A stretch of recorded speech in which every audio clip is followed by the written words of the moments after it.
Oke, bismillahirrahmanirrahim. Assalamualaikum warahmatullahi wabarakatuh. Teman-teman setia yang sedang menonton sekarang, kali ini untuk kesempatan yang sangat berharga ini, saya pribadi ingin meng-share ilmu yang sudah saya dapat selama di perkuliahan. Anyway, perkenalkan diri, nama saya Edsa Buyung Sri Putra. Saya datang dari Ciamis, kemudian saya kuliah di Unida. Kemudian saya ambil di konsentrasi bisnis internasional. Oke, tujuan saya di sini ingin menjelaskan secara singkat apa itu bisnis internasional, apa itu klasifikasinya, apa itu tahap-tahapnya, dan apa itu hambatannya. Oke, untuk poin pertama kita akan menjelaskan apa itu tentang bisnis internasional. Nah, dalam bisnis internasional itu, di bisnis internasional itu adalah arus perdagangan bebas, yaitu arus perdagangan bebas antara negara dengan negara yang lain tanpa menghiraukan batas-batas antar negara. Jadi Indonesia bisa menjual negara ke Rusia misalnya, kemudian Rusia bisa menjual negara ke Jepang, dan kemudian terus menerus akhirnya menjadi namanya bisnis internasional atau bisa disebut dengan pasar global. Oke, untuk next, dalam bisnis internasional juga tersebut ada tahap-tahapnya. Untuk tahap yang pertama adalah ekspor insidental. Apa itu ekspor insidental? Untuk ekspor insidental adalah yang pertama, ini di poin pertama, di negara kita ada namanya orang asing. Nah, orang asing datang ke Indonesia. Kemudian orang asing tersebut membeli barang di Indonesia. Nah, akhirnya waktu orang ini pulang ke negaranya, otomatis secara langsung kita akan ekspor barang kita ke negara tersebut. Seperti itu. Kemudian untuk tahap selanjutnya itu ekspor aktif. Nah, untuk ekspor aktif ini dari poin pertama, dari incidental menjadi ekspor aktif. Nah, arus ini terus menerus dan akhirnya menjadi namanya ekspor aktif. Si negara A ekspor ke Indonesia dan Indonesia ekspor ke negara A. Begitu selanjutnya. Kemudian tentang penjualan esensi. Nah, di sini udah namanya MOU atau dalam arti bahasa understanding, pemahaman.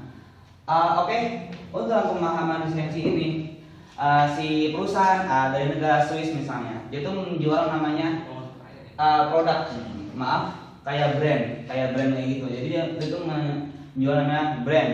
Nah, kemudian brand tersebut dikembangkan oleh negara Indonesia dan akhirnya, tapi di sini perbedaannya antara franchise, kalau lisensi itu hanya brand aja. Jadi Indonesia tuh menyiapkan bahan-bahannya itu dari negara Indonesia.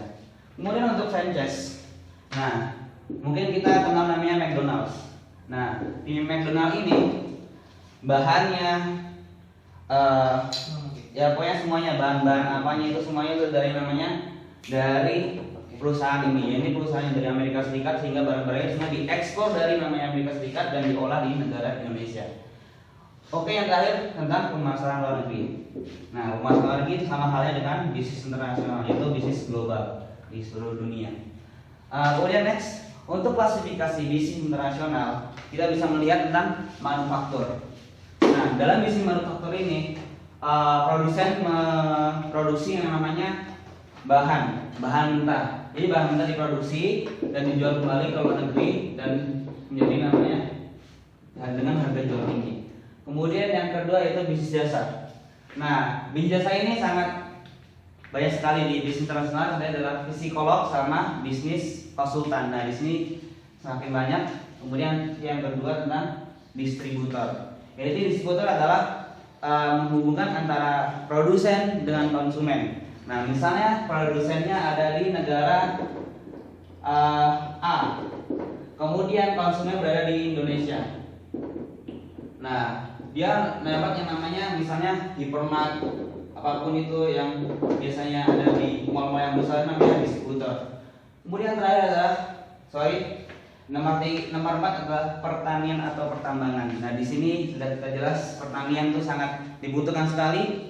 Bahan seperti bahan makanan, tambangan seperti emas, tembaga, timah, nah itu semuanya itu ada.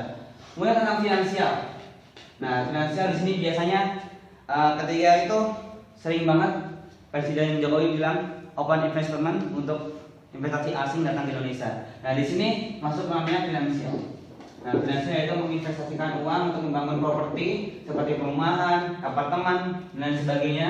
Nah, itu namanya investasi uang dan akhirnya mendapat feedback atau seperti keuntungan. Kemudian tentang utilitas.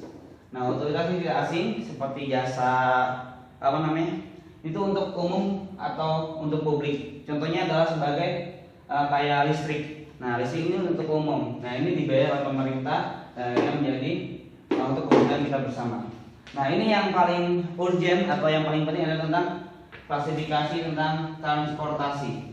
Nah, di transportasi ini contohnya adalah antar negara dengan negara tentu membutuhkan transportasi. Misalnya Malaysia, Indonesia tentu membutuhkan untuk mengantarkan barang, yaitu membutuhkan sebuah kapal untuk ekspor dan impor barang. Nah, di sini tentunya sangat besar sekali keuntungannya untuk transportasi. Kemudian tentunya dalam bisnis internasional itu ada namanya hambatan-hambatan. Ini untuk klasifikasi terakhir sebelum terakhir. Nah, hambatan-hambatan ini adalah sebagai yang pertama tarif biaya masuk. Nah, tentunya di antar negara A dan B itu ada yang namanya tarif biaya masuk. Jadi tidak semudah itu. Kemudian tentang perbedaan budaya atau culture. Misalnya orang Indonesia tuh sukanya makan nasi dan Amerika sukanya makan roti. Makanya kayak McDonald ini tentunya akan mencocokkan bagaimana budaya di Indonesia dan bagaimana budaya di Amerika. Makanya McDonald itu namanya menjual nasi, ayam dan sebagainya. Coba di Amerika dia menjual namanya roti. Jadi makan sehari di Amerika itu roti. Kemudian kondisi publik. Nah, di sini kondisi publik tentunya hambatan yang sangat seperti biasa. Misalnya di Indonesia publiknya sukanya ini. Nah, di Amerika sukanya itu. Sebenarnya di situ ada perbedaan. Kemudian terakhir adalah hambatan operasional. Seperti biasa, kita baliknya ke hal transportasi.